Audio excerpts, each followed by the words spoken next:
Hello friends, good morning.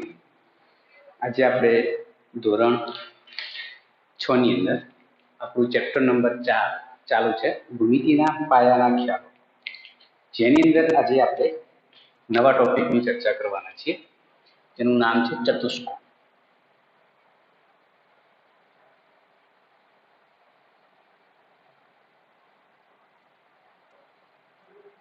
કે ચતુષ્કોણ વિશે જોઈએ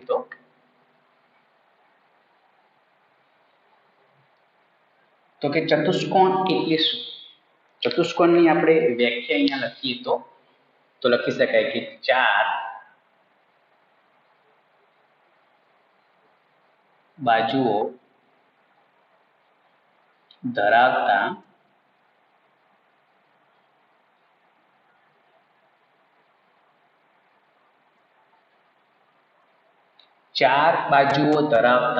બહુકોણને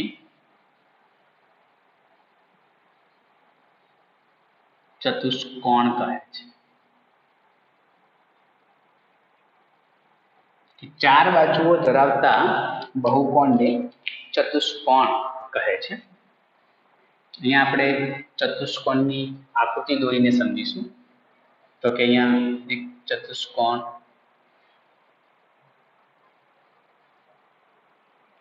બરાબર છે. એ એક ચતુષ્કોણ છે, નામ આપી દઈએ છીએ અહીંયા A B C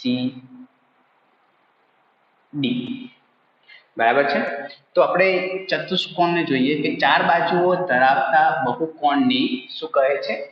ચતુષ્કોણ કહે છે. ચતુષ્કોણને સંકેતમાં લખવું છે તો ચતુષ્કોણને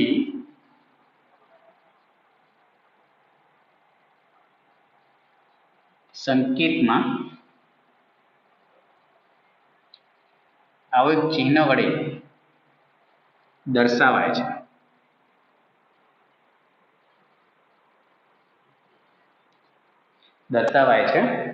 પછી આગળ જોઈએ ચતુષ્કોણની કેટલી બાજુઓ છે? ચતુષ્કોણની બાજુ કેટલી છે? 1 2 3 અને 4. ચતુષ્કોણને 4 બાજુ હોય છે.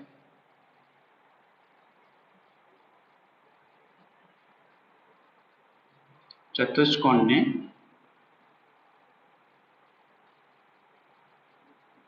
4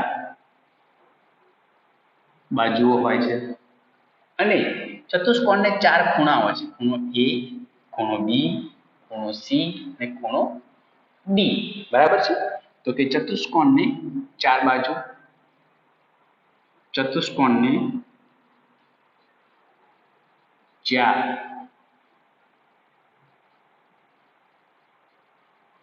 ખૂણાઓ હોય છે.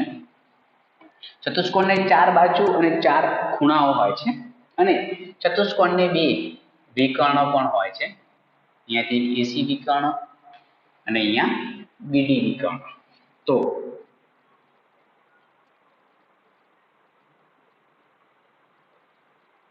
ચતુષ્કોણને B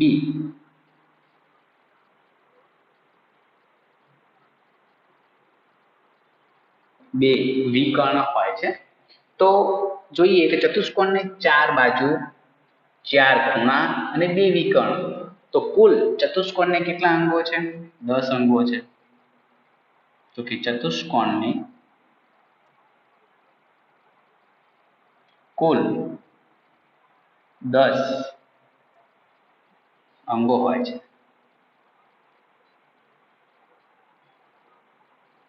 ચતુષ્કોણને કુલ કેટલા અંગો હોય છે? 10 અંગો હોય છે. હવે એની 4 બાજુઓ લખવી છે તો આપણે અહીંયા ચારેની બાજુઓ લખીએ. તો કે બાજુ 1 AB, રેખાખંડ AB, રેખાખંડ BC, રેખાખંડ CD અને રેખાખંડ D. આ એની 4 બાજુઓ છે. 4 ખૂણા લખવા છે તો ખૂણો A, ખૂણો B, ખૂણો C અને ખૂણો D. એને 4 ખૂણાઓ છે. એના 2 વિકર્ણ લખવા છે તો વિકર્ણ 1 રેખાખંડ AC અને બીજો વિકર્ણ છે રેખાખંડ BD.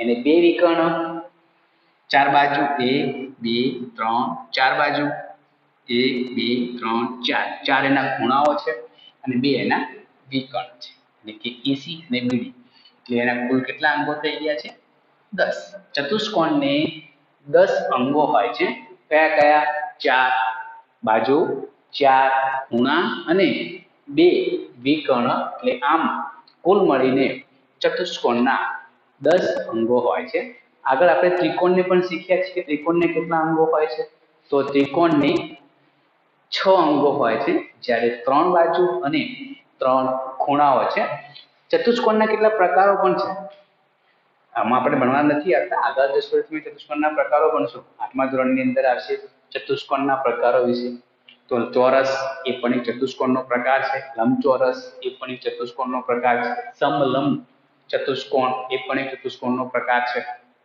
પતંગ આકાર ચતુષ્કોણ એ પણ એક ચતુષ્કોણનો પ્રકાર છે સમબાજુ ચતુષ્કોણ એ પણ એક ચતુષ્કોણનો પ્રકાર છે અને સમાંતર બાજુ ચતુષ્કોણ એ પણ એક ચતુષ્કોણનો પ્રકાર છે તમે જેમ 7મામાં જશો 8મામાં જશો તમને આ બધા ચતુષ્કોણ વિશે અભ્યાસ કરવા મળશે આની અંદર આપણે એના 10 અંગો જોયા છે હવે આપણે આગળ જોઈએ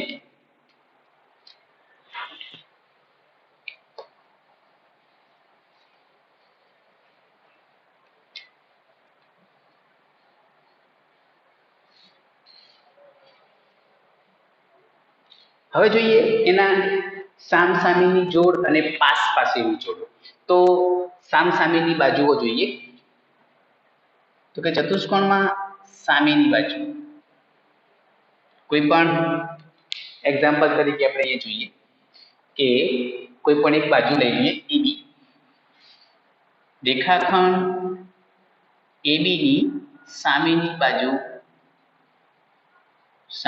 બાજુ તો રેખાખંડ એબી છે એની સામેની બાજુ થશે સીડી અથવા તો ડીસી એની સામેની બાજુ થશે રેખાખંડ સીડી બરાબર છે હવે એ એબી છે તો રેખાખંડ એબી ની પાસેની બાજુ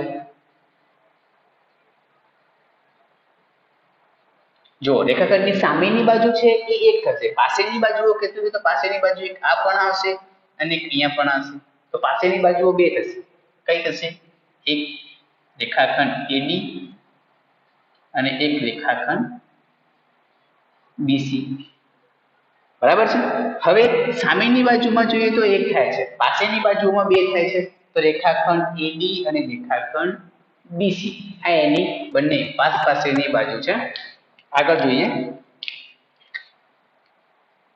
આપણને એવું કહે છે ચલો કે બીસી રેખાખંડ બીસી ની પાસેની બાજુઓ જણાવો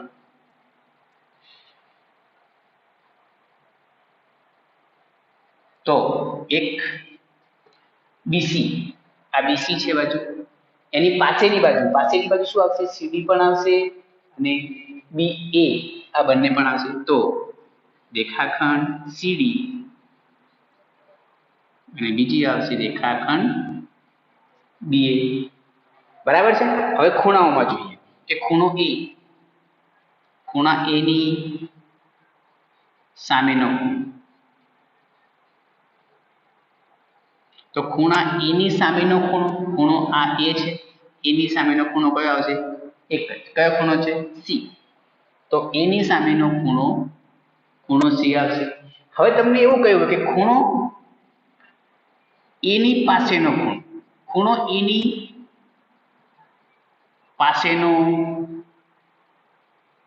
તો ખૂણા એની પાસેનો ખૂણો કયો આવશે આ ખૂણો એ છે એની પાસેનો ખૂણો એક બી પણ થશે અને એક બી પણ થશે તો પાસેના ખૂણાઓ બી ખૂણો બી અને ખૂણો ડી તો પાસેના ખૂણાઓ બે મળે છે સામેનો ખૂણાઓ એક મળે છે આ ચતુષ્કોણ છે ચતુષ્કોણના આપણે આગળ જોયું હતું કે ચતુષ્કોણના સામેની બાજુ ચતુષ્કોણના પાસેની બાજુઓ કેવી રીતે બનાવવામાં આવે છે એ આપણે અહીંયા ધ્યાનથી સમજી લઈએ કે સામેની બાજુ હોય તો એક જ આવશે પાસેની બાજુઓ હોય તો બે આવશે તમે ઘરે રહો છો તમારી સામે એક જ ઘર હોય છે પાસે ડાબી બાજુ પણ રહે છે કોઈ અને જમણી બાજુ પણ કોઈ હોય છે. તો પાસેમાં આપણને 2 મળે છે, જ્યારે સામેમાં આપણને 1 મળે છે.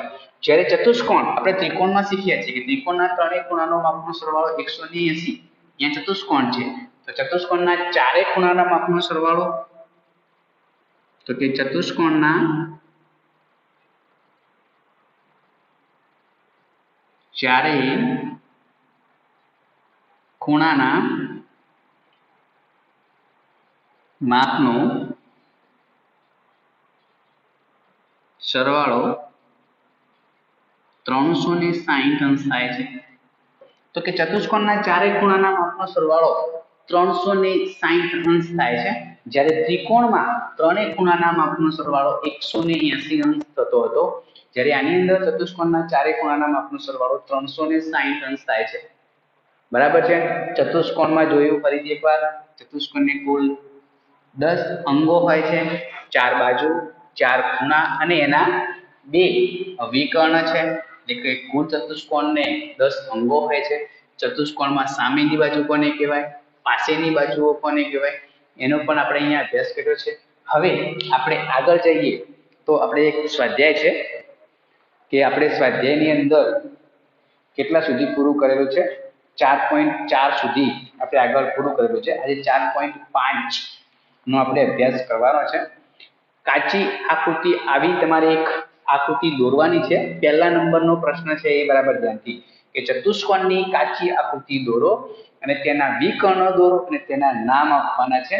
આવો જ તમારે એક ચતુષ્કોણ દોરવાનો છે તમારી નોટની અંદર, અને તમારે કોઈ પણ એક નામ, અહીંયા મેં ABCD ચતુષ્કોણનું નામ આપ્યું છે, તો તમારે કોઈ પણ PQRS કે DEFG કોઈ પણ તમે એક નામ અહીંયા આપી શકો છો. અને એની અંદર અહીંયા આપણે 2 વિકર્ણ દર્શાવ્યા છે, તો તમારે પણ 2 વિકર્ણ દર્શાવવાના રહેશે કે અહીંયા કયા 2 વિકર્ણ છે, વિકર્ણ રેખાખંડ AC અને રેખાખંડ BD. આ 2 વિકર્ણ છે. અને ચતુષ્કોણના વિકર્ણો એકબીજાને ચતુષ્કોણના અંદરના ભાગમાં મળશે કે બહાર, તો બંને વિકર્ણ છે એ ચતુષ્કોણના કયા ભાગમાં મળે છે, અંદર. બહાર તો તમને વિકર્ણ દેખાતા નથી, એટલે કે ચતુષ્કોણના અંદરના ભાગમાં આપણને બંને વિકર્ણો મળશે. એટલે પ્રશ્ન નંબર 1 એ બિલકુલ સહેલો છે, એ તમે કરી લેજો. બીજા નંબરનો પ્રશ્ન છે કે ચતુષ્કોણ KLMN ની કાચી આકૃતિ તમારે દોરવાની છે. હવે આની જગ્યાએ ABCD છે ને, આવો જ તમારે એક ચતુષ્કોણ દોરવાનો છે. ABCD ની જગ્યાએ તમારે લેવાનું છે KLMN. એવો એક ચતુષ્કોણ સામસામેની બાજુની 2 જોડ. હવે સામસામેની બાજુ એટલે કે AB લીધી છે, AB ની સામેની બાજુ CD લીધી છે, તમારે બીજી બાજુ લઈ લેવાની AD. આ 2 જોડ થઈ ગઈ ને, તો એવી બનાવવાની છે. સામસામેના ખૂણાની પણ 2 જોડ, ખૂણો A ની સામે C, ખૂણો B ની સામે ખૂણો D. 2 જોડ થઈ ગઈ. આવી તમારે 2 જોડો બનાવવાની છે. જો ખૂણો A ની સામે ને ખૂણો C, આ એક જોડ. ખૂણા B ની સામે ને ખૂણો D, આ 2 જોડ થઈ ગઈ છે. પાસ પાસેની બાજુઓની 2 જોડ. પાસ પાસેની બાજુઓ કયું છે, તો AB. હવે AB ની પાસેની બાજુ થશે BC, 1 અને AD. આ એક જોડ થઈ ગઈ. પાસેની બાજુમાં 2 જોડ મળે. હવે બીજી જોડ બનાવવાનું કે તો AD, તો AD ની પાસેની બાજુ થશે AB અને BC, આ 2 જોડ પાસ પાસે. પછી કીધું છે સામે પાસ પાસેના ખૂણાની 2 જોડ. હવે પાસ પાસેના ખૂણાઓ વિશે કયું હોય, તો પાસ પાસેના ખૂણાઓ વિશેની 2 જોડ કયું હોય, તો જો પાસ પાસેના ખૂણા, આ ખૂણો કયો છે A, અહીંયા ખૂણો A છે, તો A ની પાસેનો ખૂણો B પણ થશે અને ખૂણો C પણ D પણ થશે. આ એક જોડ. બીજી જોડ બનાવવાનું કીધું હોય તો ખૂણો C લેવાનો. ખૂણો C, તો ખૂણો C ની પાસેનો ખૂણો B પણ થશે અને D પણ થશે. આ પાસ પાસેની 2 જોડ. સમજણ પડે છે કે સામ સામેના ખૂણાઓ કે તો શું કરવાનું છે, પાસ પાસેના ખૂણાઓ કે તો શું કરવાનું છે.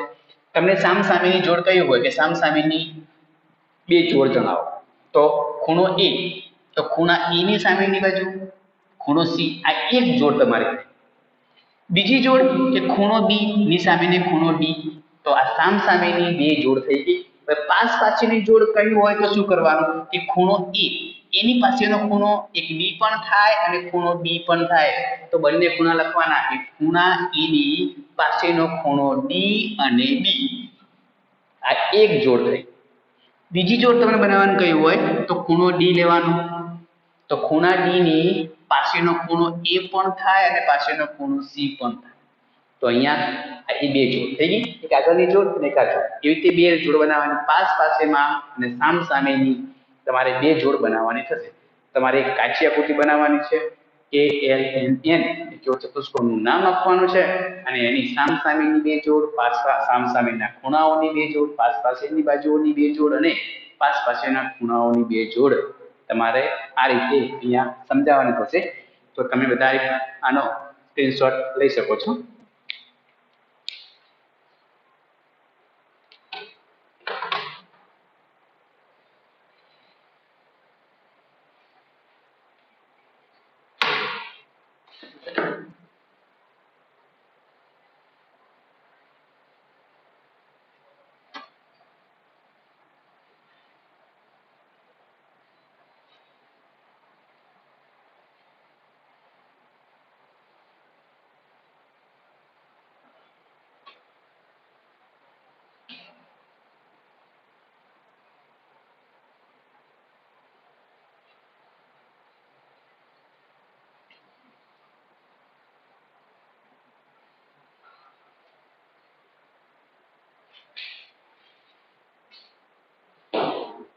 હવે આપણે આગળ જઈશું.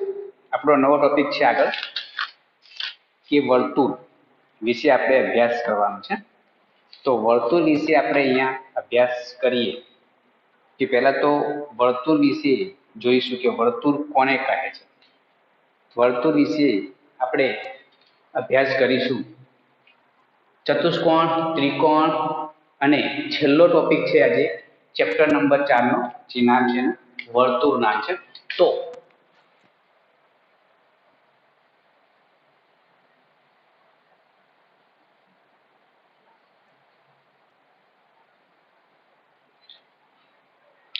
તમે બધા વર્તુળ વિશે આગળના ધોરણની અંદર ભણ્યા હશો અને એની માહિતી પણ મેળવી હશે. તો વર્તુળની વ્યાખ્યા તમને યાદ ના હોય તો પણ એની વ્યાખ્યા એકવાર યાદ કરી કે વર્તુળ એટલે શું. કોઈ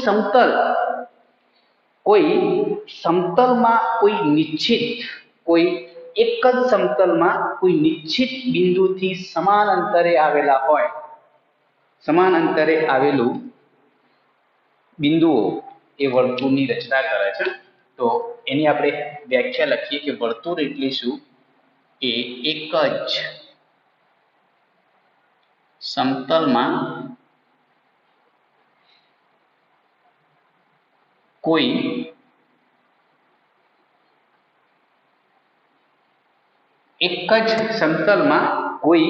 નિશ્ચિત બિંદુથી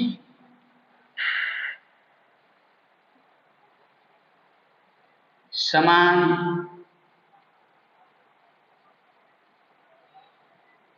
અંતરે આવેલું બિંદુ એ વર્તુળની રચના કરે છે. તો વર્તુળની વ્યાખ્યા છે કે એક જ સમતલમાં કોઈ નિશ્ચિત બિંદુથી સમાન અંતરે આવેલું બિંદુ એ વર્તુળની રચના કરે છે. તો વર્તુળ એટલે શું, કે વર્તુળની વ્યાખ્યા આપણે સ્પષ્ટ કરી કે એક જ સમતલમાં કોઈ નિશ્ચિત બિંદુથી સમાન અંતરે આવેલું બિંદુ એ વર્તુળની રચના કરે છે. અહીંયા આપણે વર્તુળની વ્યાખ્યા અને વર્તુળ દોરીને સમજી લઈશું કે અહીંયા એક વર્તુળ છે. વર્તુળ છે એ અહીંયા એનું કેન્દ્ર છે. આ જે વર્તુળ છે એનું કેન્દ્ર, આ વર્તુળ છે એને સમાન અંતરે, અહીંથી પણ એનું અંતર સમાન છે, અહીંથી પણ એનું અંતર સમાન છે, અહીંથી પણ એનું અંતર સમાન છે, અહીંયા પણ અંતર સમાન છે, અહીંયા પણ અંતર એનું સમાન છે. તો એ વર્તુળ વિશે આપણને માહિતી આપે છે. અહીંયા આપણે વર્તુળનો બરાબર ધ્યાનથી દોરીને અભ્યાસ કરીશું. તો જોઈએ.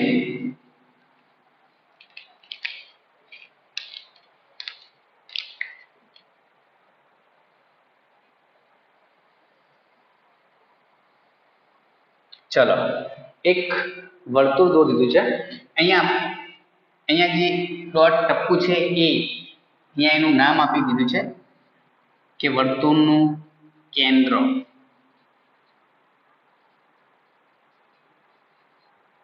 કે શું છે નામનું વર્તુળનું કેન્દ્ર છે। હવે આ કેન્દ્રથી છે ને ત્યાં દરેક સમાન અંતરે બિંદુ આવેલા છે। પછી વર્તુળની અંદર બીજું શું હોય છે તો કે અહીંયા કેન્દ્ર છે એનું નામ આપી દઈએ છીએ O। પછી અહીંયા એક નામ આપી દઈએ છીએ A। હવે આ શું કહેવાય છે અહીંયા OA રેખાખંડ OA। આ OA શું છે તો આ OA છે એ વર્તુળની ત્રિજ્યા છે। શું કહે છે વર્તુળની ત્રિજ્યા। તો ત્રિજ્યાની વ્યાખ્યા લખવી છે તો ત્રિજ્યા એટલે શું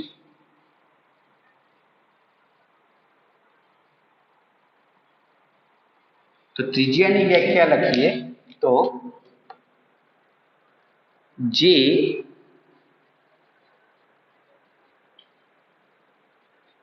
જે રેખાખંડનું એક અંત્ય બિંદુ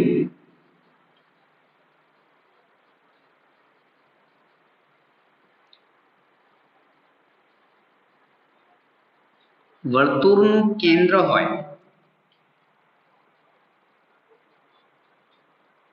અને બીજું અંત્ય બિંદુ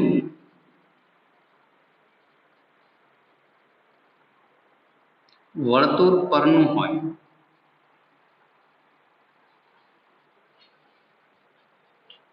હોય તેને વર્તુળની ત્રિજ્યા કહે છે। શું કહે છે વર્તુળની ત્રિજ્યાઓ કહે છે। અને વર્તુળની અંદર ત્રિજ્યાઓ છે ને અસંખ્ય હોય છે। કેવી હોય છે અસંખ્ય। આ વર્તુળની અંદર ત્રિજ્યાઓ તમે અસંખ્ય ત્રિજ્યાઓ દોરી શકો છો। પછી જોઈએ કે અહીંયા એક નામ છે EB જે વર્તુળના કેન્દ્રમાંથી નીકળે છે। અહીંયા વર્તુળના કેન્દ્રમાંથી નીકળે છે તો વર્તુળના કેન્દ્રમાંથી નીકળતું હોય એને કહેવાય છે વર્તુળનો વ્યાસ।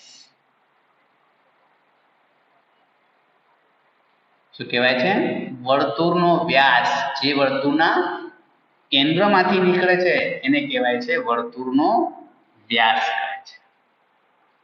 અને કોને કહે છે વર્તુળની ત્રિજ્યા વર્તુળનો વ્યાસ કહે છે જે વર્તુળના કેન્દ્રમાંથી નીકળે છે। તો આપણે વ્યાસની વ્યાખ્યા લખવી છે તો વ્યાસ એટલે શું તો વર્તુળના કેન્દ્રમાંથી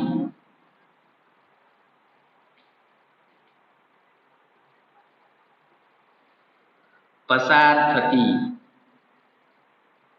વર્તુળના કેન્દ્રમાંથી પસાર થતી જીવાને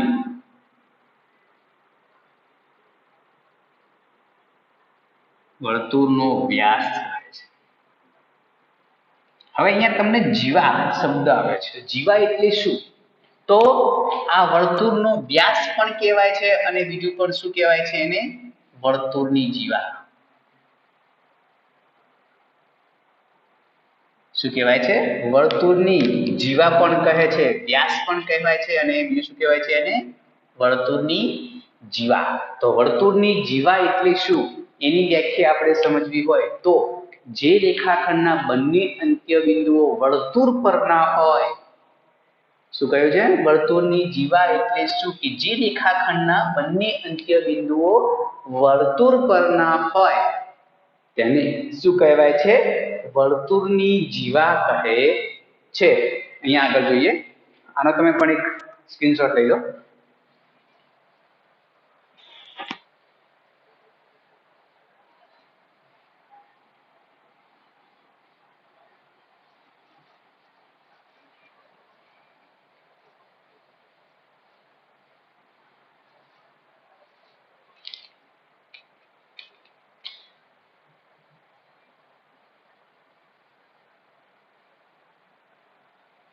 તો કે જીવા એટલે શું જીવાની વ્યાખ્યા લખવી છે વર્તુળની જીવા।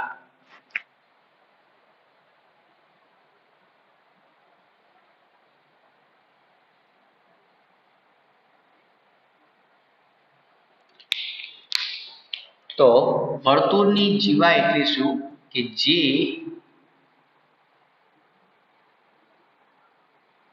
રેખાખંડના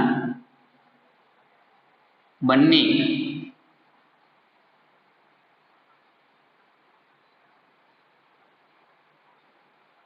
અંત્ય બિંદુઓ જે રેખાખંડના બંને અંત્ય બિંદુઓ વર્તુળ પરના હોય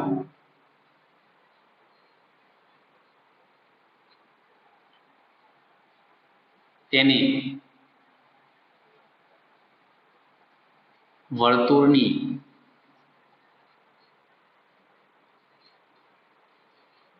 જીવા કહે છે કે જે રેખાખંડના બંને અંત્ય બિંદુઓ વર્તુળ પરના હોય કે બંને અંત્ય બિંદુઓ છે એ ક્યાં હોય વર્તુળ પરના હોય એને વર્તુળની જીવા કહે છે તો વ્યાસ એ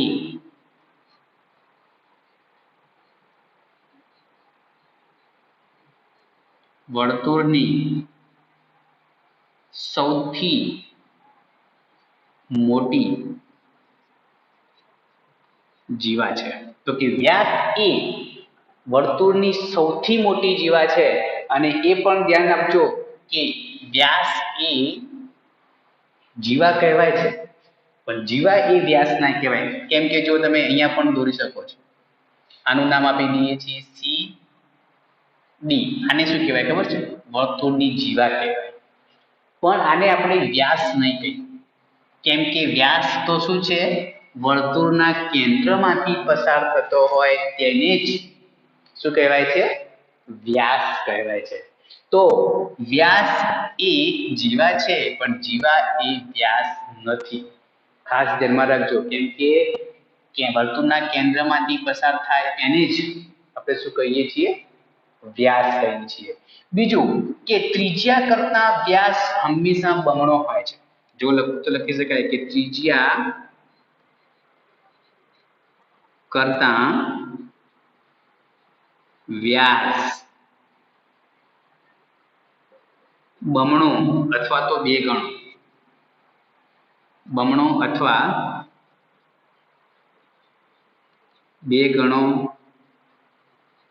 હોય છે જ્યારે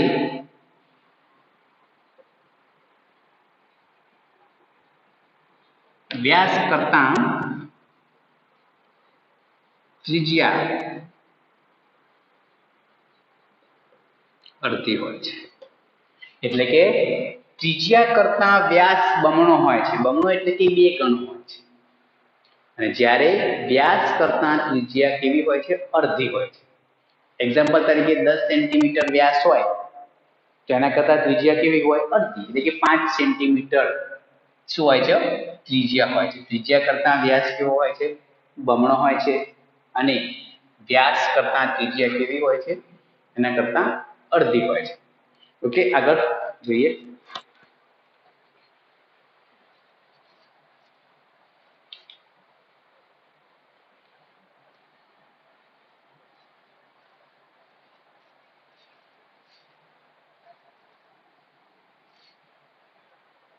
તો હવે આગળ જોઈએ કે ત્રિજ્યા કરતા વ્યાસ તો ત્રિજ્યા બરાબર સૂત્ર છે કે વ્યાસ ભાગ્યા બી અથવા વ્યાસને અંગ્રેજીમાં કહેવાય છે ડાયામીટર એટલે કે ડી વડે દર્શાવે છે d/2 આ સૂત્ર છે ત્રિજ્યા શોધવાનું સૂત્ર પણ શું આપેલું હોવું જોઈએ વ્યાસ આપેલો હોય તો તમે આ સૂત્ર મૂકી અને ત્રિજ્યા શોધી શકો છો હવે ધારો કે વ્યાસ આપેલો હોય તો 2 ગુણ્યા ત્રિજ્યા અથવા 2 ગુણ્યા r રેડિયસ એટલે કે ત્રિજ્યા ડાયામીટર એટલે કે વ્યાસ અહીંયા વ્યાસ શોધવાનું સૂત્ર છે કે વ્યાસ બરાબર 2 ગુણ્યા ત્રિજ્યા અથવા 2 ગુણ્યા r બરાબર છે આ બંને સૂત્ર છે બંને સૂત્રની તમે અહીંયા શોધી શકો છો એક્ઝામ્પલ લઈને પણ આપણે કરી શકાય છે કે 5 સેમી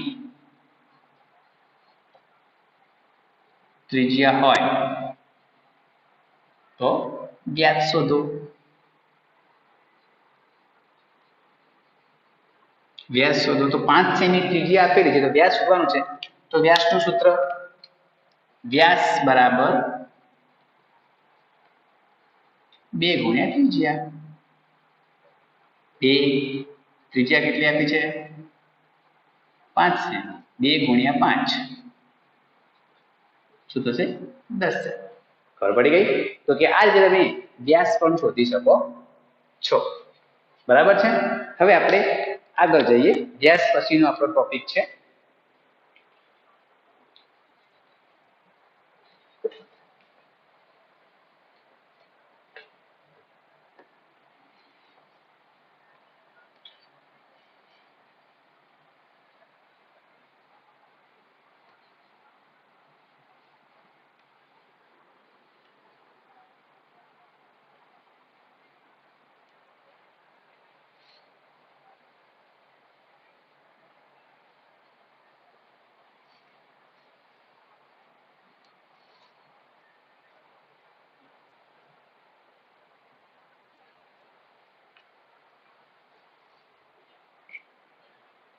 હવે આપણે આગળ જોઈએ કે આપણે વ્યાસ વિશે ત્રિજ્યા વિશે નો અભ્યાસ કર્યો છે જીવા વિશે અભ્યાસ કર્યો છે હવે આગળ છે વૃત્તાંશ કે વૃત્તાંશ કોને કહે છે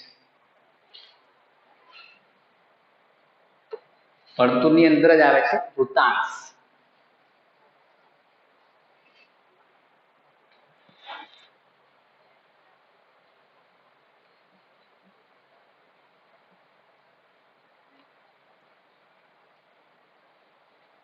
તો વૃત્તાંશ કોને કહે છે એના વિશે આપણે અહીંયા અભ્યાસ કરીએ તો એના માટે પણ આપણે એક વર્તુળ દોરીશું ચલો વૃત્તાંશ કેન્દ્ર બરાબર છે વૃત્તાંશ વિશે જોઈએ તો વૃત્તાંશ કોને કહે છે કે જેની એક બાજુ ચાપ હોય અને બે ત્રિજ્યાઓ વડે બીજી બે ત્રિજ્યાઓ વડે ઘેરાયેલો પ્રદેશ એને શું કહેવાય છે વૃત્તાંશ કહે છે એક્ઝામ્પલ તરીકે કેવું છે કે અહીંયાથી એક આ ત્રિજ્યા કહેવાય છે એક આ ત્રિજ્યા કહેવાય છે અને આ છે ને એક ચાપ છે અહીંયા આપણે એવું નામ પણ આપવું હોય તો આપી દેવાય કે અહીંયા O અહીંયા A અને B પછી અહીંયા થોડું ડાર્ક આચ્છાદિત કરી દઈએ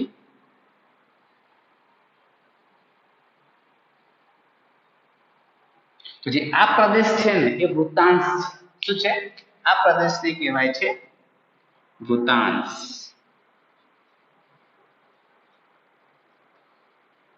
શું કહેવાય છે વૃત્તાંશ તો વૃત્તાંશની વ્યાખ્યા લખવી હોય તો લખી શકાય છે કે વૃત્તાંશ એટલે શું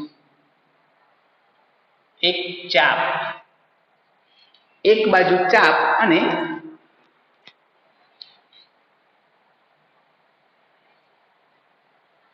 એક બાજુ ચાપ અને બીજી બાજુ બે ત્રિજ્યાઓ વડે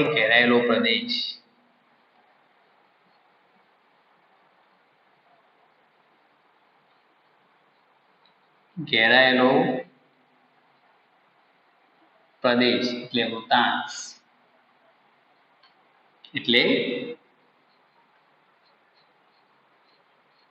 વૃત્તાંશ કહે છે ઘેરાયેલો પ્રદેશ એટલે કે વૃત્તાંશ કહે છે અને આને લખવું હોય તો વૃત્તાંશ કયો છે તો વૃત્તાંશ A O B એ શું છે વૃત્તાંશ છે વૃત્તાંશ પછી છે વૃત્તખંડ કોને કહે છે વૃત્તખંડ તો અહીંયા આ પણ ચાપ છે અને અહીંયા જેનો જે પ્રદેશ છે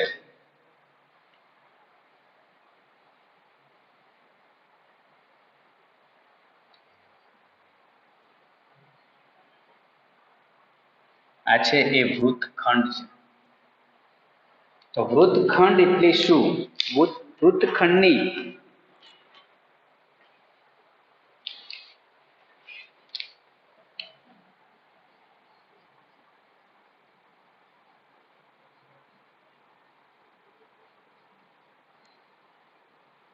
વૃત્તખંડ એટલે શું? તો કે વર્તુળની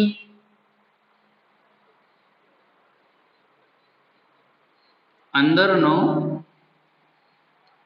એવો પ્રદેશ કે જે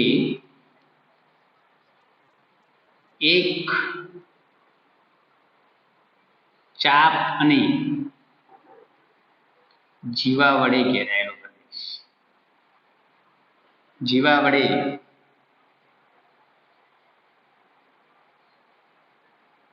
ઘેરાયેલો પ્રદેશ તેને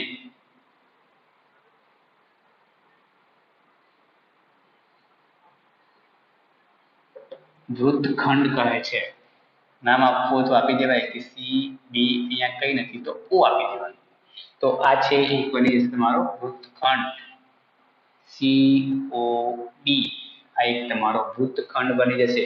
પછી ચાપ માટે પણ દર્શાવવું હોય તો તમે ચાપ માટે પણ દર્શાવી શકો છો. એને સંકેત આવી રીતે લખી શકો છો. આ સીડી એ ચાપ છે, તમે આવી રીતે દર્શાવી શકો છો. તો વૃત્તખંડ બન્યા, વૃત્તાંત બન્યા. કોને કહેવાય છે વૃત્તખંડ, કોને કહેવાય છે વૃત્તાંત? આટલા સુધી આપણા ચેપ્ટરની અંદર આવે છે. પછી એવું તમને ઘણી વખત પૂછશે કે બહારનું બિંદુ, આ પી એ અંદરનું બિંદુ કહેવાય. અંદરનું બિંદુ પી પણ આવે છે અને ઓ પણ આવે છે. અંદરનું બિંદુ બરાબર છે, ઓ એ પણ આવે છે અંદરનું બિંદુ. પછી બહારનું બિંદુ હોય તો બહારનું બિંદુ હોઈ શકે તો અહીંયા એક લખી દઈએ કે અહીંયા ક્યુ, તો આ બહારનું બિંદુ કહેવાય. આવું તમે આગળ શીખ્યા છો ત્રિકોણની અંદર કે અંદરનું બિંદુ, બહારનું બિંદુ કોને કહેવાય. પી પણ અંદરનું બિંદુ છે, બહારના બિંદુ છે. પી અંદરનું બિંદુ, ઓ બહારનું બિંદુ, ક્યુ અંદર બહારનું બિંદુ છે. આવું તમે આગળ શીખેલા છો. હવે છે આપણો પ્રશ્ન નંબર, સ્વાધ્યાય છે આપણું 4.6, જે સ્વાધ્યાય આપણું છેલ્લું છે. તો કે 4.6 ની અંદર છે કે બાજુમાં આપેલી આકૃતિના આધારે આવી સેમ તમારે અહીંયા આકૃતિ બનાવવાની થશે. કે અહીંયા કહ્યું છે કે બાજુની આકૃતિમાં આપેલી આધારે વર્તુળનું કેન્દ્ર છે.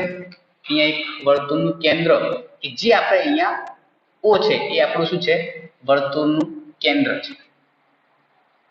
બરાબર છે, વર્તુળનું કેન્દ્ર. પછી કહ્યું છે કે ત્રણ ત્રિજ્યાઓ.